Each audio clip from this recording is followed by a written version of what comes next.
Assalamu alaikum. Hi guys. One of my subscriber asked me whenever I download anything from Google Chrome, it automatically downloads in download portion. So what if I want to choose where it need to be downloaded?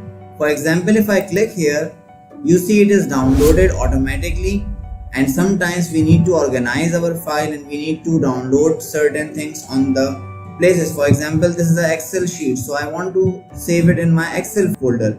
So how to achieve it? Stick around, I'll show you how. Don't forget to subscribe my channel and hit the bell icon as I upload informative videos every week. First we will click on these three dots on the top right corner. Then we will click on the setting. Then on the left panel you can see here advanced option. So you will click on this advanced option, and then we have this second option, downloads.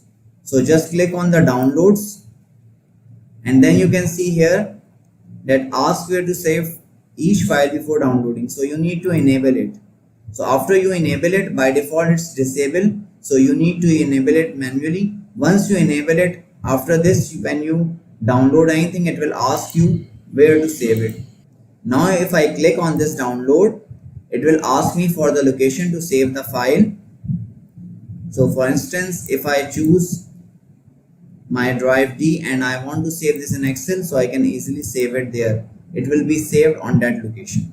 I hope this video is really helpful for you. If it is, please like it, subscribe my channel as I upload informative videos every week, and don't forget to share it with your friend and family. Take care. Allah Hafiz.